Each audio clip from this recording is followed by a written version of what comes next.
In March of 2020, I had a credit card balance of $8,859.94. As of February 12th, 2021, I paid it all off. In total, though, I paid $14,546.76, and out of that number, I paid $1,282.70 in interest. One additional thing, this was the Citi Double Cash credit card. With this credit card, for every thing that you buy, you get 1% cash back, and then for everything that you pay off, you get 1% cash back. So over the course of this year, I got $408 in cash back, which is cool, but when you think of it, it's like, oh, I had to spend like $14,000 to get, well, I had to pay off $14,000 to get $400 back in reward points. It's not, it's not really a big deal. Like, I had to spend a lot of money in order to get kind of like a little amount of money back. But in this video, I'm going to tell you the story of how I got into debt and then how I paid it off.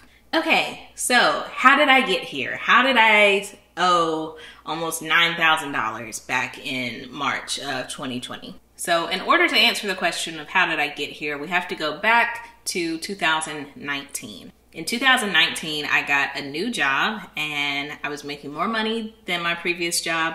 And I also moved into a new apartment that is, trust me, it's a lot better, a luxury apartment as they're advertised. And I wanted a different look for the apartment.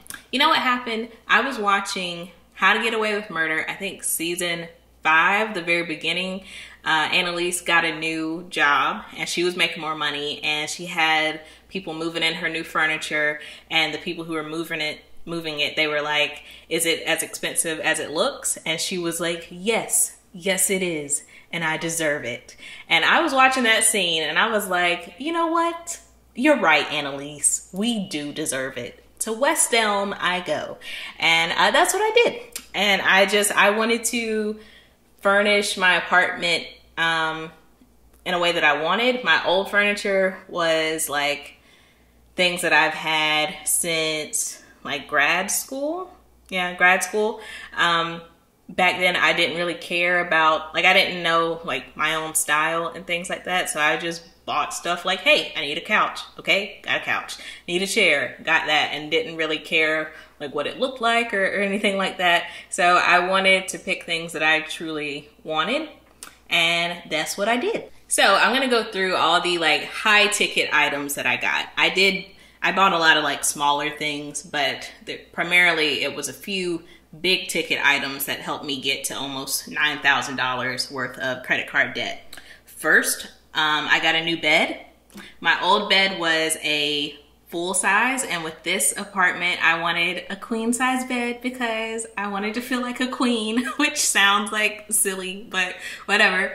I wanted a new bed. I also needed a new mattress. I'd had my old mattress for like years, like when I was still like middle school. So, and even then it had been like in the family for a long time. So I needed a new mattress, and I decided to get a queen. So I needed a new bed frame as well. So for my bed, I spent a little more than $1,000 on that bed frame. And then the mattress, I spent around $850. I also wanted a new TV. I did not need a new TV, but I wanted one. That's pretty much the reason. Also, I wanted a certain type of TV. It's called the Samsung Frame TV. It's really cool. Look it up. And I also wanted the biggest size possible because why not? And I spent all together with the TV. It had to be mounted. I couldn't do that myself, so I had to pay someone to mount it. Got it from Best Buy, so I got like the warranty and everything. Total, that was about $2,000. And then I also got a new couch. I didn't need a new couch. I wanted one. I'm gonna be honest with you. It wasn't a need, it was a want. And I spent $2,440 roughly on a new couch. So that's a pretty big chunk of money right there. And then I also had an old phone and I wanted to upgrade that. My old phone had gotten like slower, so I got a new phone and I felt like I deserved an upgrade because I'd had it for a couple of years.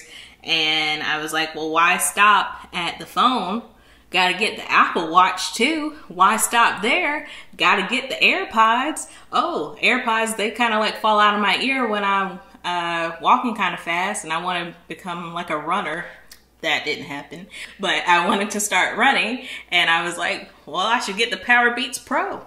So got all of that. The phone was about $1,300. The watch was $430. The AirPods were $250, and the Power Beats Pro. Those were $250 as well. So as you can see, I kind of went a little overboard, just trying to elevate my life with material possessions. So that's how I got almost $9,000 in credit card debt. But after I had gotten everything, I realized, oh, I spent a lot of money to get all this stuff, and I realized enough was enough and I had to fix all of this. I had almost maxed out the Citi credit card. I think it had a credit limit of close to $10,000 and I was around $9,000.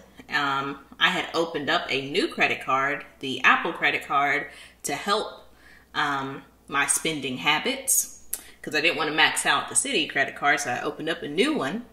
What else did I do? I had ended up paying like hundreds of dollars every month in interest to the Citi credit card. So I just got to a point where like enough is enough.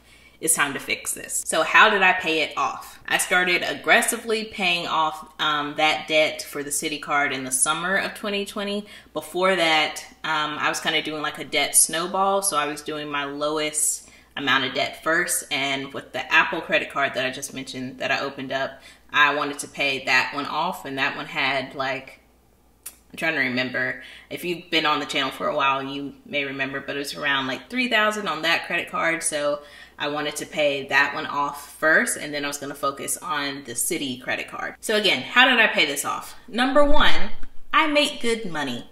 I want to put that first because I don't like it when people are just like, you can budget your way out of anything, when in reality, with the money that you bring home, you may not be able to budget your way out of anything.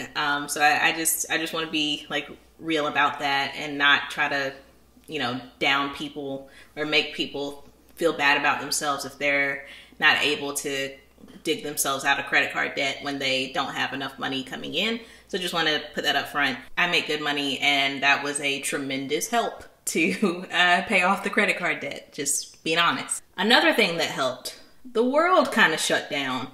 And that naturally helped me save money because gas, I can put gas in my car like once a month because I like never go anywhere. Saving money on buying new clothes. Just I don't have to spend as much money now because I don't go places really. So ironically, tragically, however you want to look at it, because of COVID, I have been able to save a lot of money. Another thing, I stopped using my credit card. You can't dig yourself out of a hole if like someone is coming behind you and like throwing more dirt in the hole, right? So I had to stop using it. The only time I did use it was for things that I had like the cash in my bank account. So things like my car insurance, when I pay that, because it's such a big number, I pay my car insurance every 6 months and it's like close to $500. Because it's so high, I'll just pay it on my credit card so that I can get the reward points and then turn right back around and pay it off from my checking account. So those were the only type of things that I was putting on the card, things that I could pay off with my checking account, if that makes sense. But other than that, I wasn't putting anything else into or on the card. I wasn't going further into debt. Another big thing that helped is that I do a monthly budget. Every month I sit down and I try to figure out mathematically what can I afford to do? How much can I afford to put towards paying off the card this month? And I would sit down and I would do that every single month. If you've been watching the channel, you know that I show you guys like a percentage of my monthly like take-home pay, how much is going to go towards paying certain things off. So by doing that, it was really helpful. Another big thing, I stopped shopping in general. So I just limited the amount of like frivolous type of things that I would buy. And again, if you watch my other videos, you know that I do have my treat yourself budget. So just a really small percentage, is usually like around 2 or 3% of my take home pay. I do allocate that to just like fun stuff. So I can treat myself with that, but I don't go over that. And a lot of months I don't even use the whole thing. And because I just have this goal in mind of like, we're paying this thing off. So just having that mindset of kind of like delayed gratification has really helped me.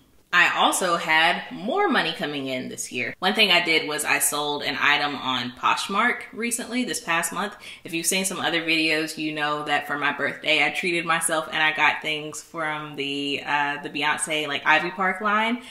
Tragically, the shoes that I got did not fit me. And I couldn't like return them. So I ended up selling them on Poshmark, and they kind of sat on the app for like a month or two before anyone finally like offered something. So I pretty much just waited until the first person offered, and I ended up getting like well, I sold them for like $200, but then Poshmark takes so much money, I only made like $160. But that's still like $160 that I didn't have to come up with. So suggestion for you, if you do have stuff around that you don't need anymore or can't use, sell it and then use that money to go towards your financial goals. Another thing was the stimulus checks. I did use that money to pay off the card. Not the first stimulus check though. That one was $1,200. That was the first one, and things were kind of scary. Someone at my job got laid off, and I just used that money to create like a savings. And I didn't use it for the credit card, just to build up my emergency savings. But the $600 stimulus check that came at the very end of December or beginning of January, I did use that money to pay off this card, or to help pay off this card. Another thing I did was YouTube. If you know, this past year, 2020, in June or July, I finally started making money here on YouTube. And it's not a lot, but last year I made like $1,200 or $1,400. That's before taxes. But after tax, I used all of that money every month to help pay down the credit card. So my side hustle is YouTube, but get you a side hustle and then use that money again for your financial goals. So, do I regret the things that I bought with the credit card? Yes and no. No, I don't regret them, because I truly do love everything that I got.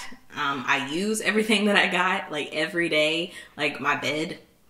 Okay, I don't regret that. It sleeps wonderfully. The mattress is great. Aesthetically, I like the bed. My TV, that was expensive, yes, but again, I use it like every single day. And if you think about it this way, so for instance, the phone here that I bought, this was, what did I say? $1,300, right? If I keep this phone for 2 years, 365 days in a year times 2, 730. So then it was $1,300 divided by 730. I'm technically paying $1.78 every day to have this phone, right? If I keep it for 2 years, which, yeah, I'm not there yet. I'm a little over a year. But, so yeah, I think it's worth to pay $1.78 for this. It's something that I use every single day. It serves multiple functions. So if you think about it that way, if you're buying something that's super expensive and you only use it once, is that really worth it? Versus if you buy something that's expensive, but you use it all the time, then I feel like it's worth it. So no, I don't regret the things that I bought because I genuinely enjoy them and use them. Also, the things that I bought, I used it to furnish my apartment. And with me being home pretty much 24/7, I work from home due to COVID now. So I'm here like all the time, and throughout all the stuff in the world that happened in 2020, it was really nice to at least like enjoy where I live. But on the flip side, I do regret it because I had to pay so much in interest, for one. Also, I think that like if I did really want these things, I could have saved up and bought them like in stages instead of like all at once, kind of how I did. So I could have planned it better. Also, as I said earlier at the beginning of the video, when it all said and done, I paid like more than $14,000 paying off everything on this card, including all the interests, including things along the way that I put on the card. It's just, I put a lot of money towards this credit card, and I could have paid off one of my student loans for the amount that I put towards this credit card. So those are the reasons why I regret it. So it's kind of like a bittersweet type of thing. Yes, I regret it, but no, kind of not, because I like the stuff. At least that's better than like, what if I'd spent all this money and I didn't like the things that I bought? I think that would be worse. So doing a little better. So that's it, guys. I just wanted to share that finally I paid it off. If you've been seeing a lot of my videos in the past, then you know how hard I've been working to actually pay this off. Also, just wanted to give kind of a warning to you guys about the potential dangers of getting into credit card debt if you're using it irresponsibly. And when I say irresponsibly, I don't mean if you are in credit card debt because you had to buy groceries, because you had no other option but to use your credit card. That's different. I'm talking about like consumer debt. So yes, don't be like me. Don't use them irresponsibly. Just take this as a warning. I try to be as transparent and honest with you guys as possible. So I hope you appreciate this video. If you like the video, give it a thumbs up, write some comments down below, share the video so that more people can see it, and of course, make sure you're subscribed to the channel. And I'll see you next time. Bye.